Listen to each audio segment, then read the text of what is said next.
Hello and welcome to the Pinhole camera workshop tutorial.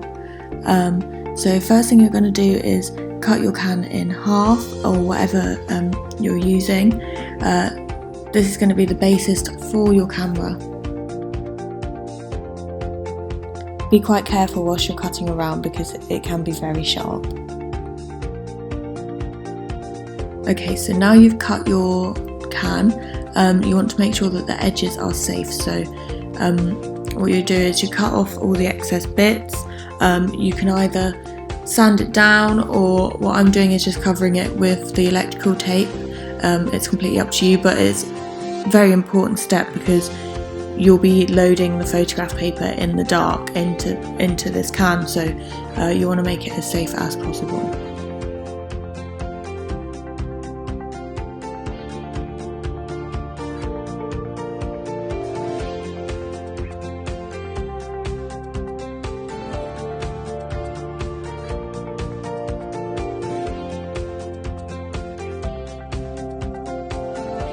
At this point, you want to make sure that the inside of your can is now clean and dry.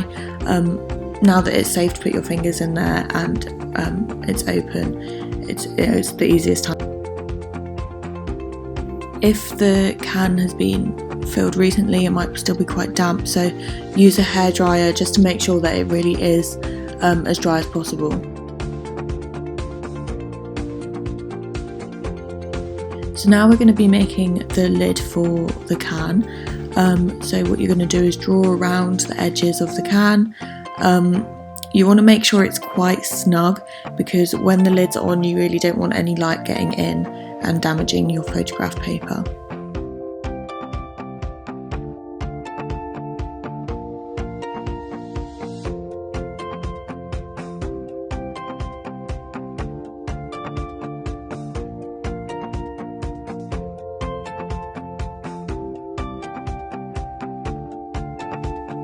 Now I'm just cutting out a strip of cardboard to wrap around the edge of the circle.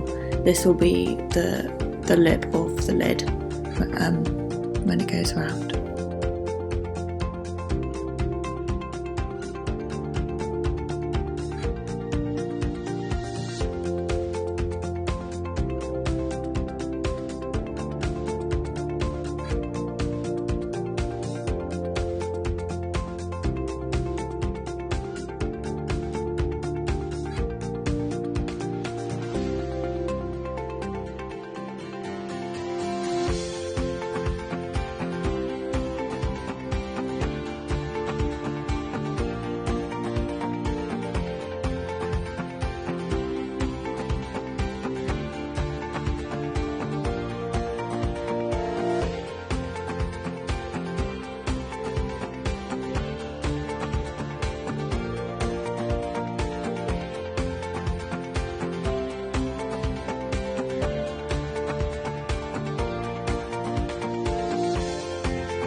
Now you want to make sure the lid fits tightly on the can, and this also will give you an indication of where you're going to be able to make your pinhole, because obviously you don't want to make that hole underneath where the lid is.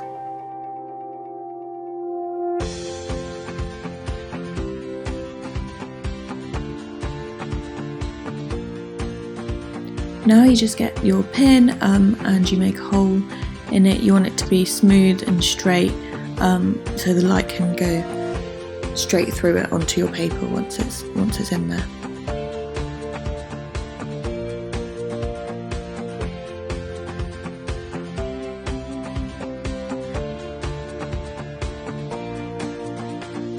Now get your electrical tape and you're going to use this to make your shutter.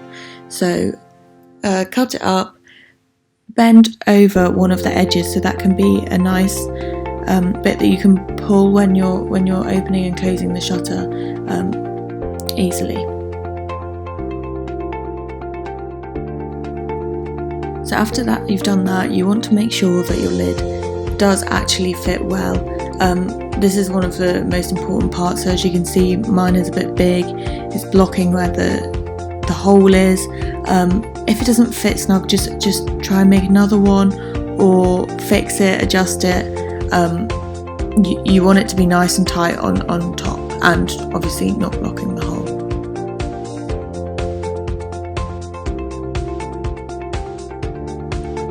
So in order to load your photographic paper into your camera, you're going to need a dark room. So this is a room that doesn't have any blue light entering. I'm using my downstairs bathroom because there's no window in there, so it's quite easy to block out. You can use any room, just as long as you block out the light with either cardboard or a heavy curtain like I'm doing. You just need to be very sure that none of the outside light will get in.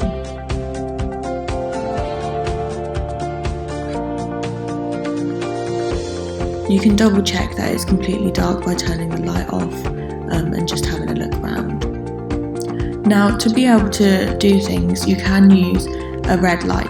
So you can either use a bike light and attach it to a headband, or if you have a red light, put that in. I also know you can use acetate and put that over lights. So just make sure the only light you're using is a red light. So now to load your camera, you want to get your photographic paper, put it in, make sure the shiny side is facing the hole, and that the hole isn't covered. Once you've done this, put the lid back on and get your electric tape and wrap it around the edges so that no light will get in once you leave this room. So now taking the photos is an extremely easy process. You want to get your camera, make sure it's very still, make sure your model is very still or whatever you're taking a photograph, and then pull back the tab. I'm exposing for about 4 seconds here because it's a bright day. If you are having problems with your camera, it's likely to do with the exposure time, so just mess around with exposing it for longer or short amount of time. If you have a look online, you can find a lot of different resources for pinhole camera calculators, so I do recommend going and have a look at that. Hope you enjoyed making your pinhole camera today. The video tomorrow will be talking about how to develop your photographs at home, so stay tuned. Thank you.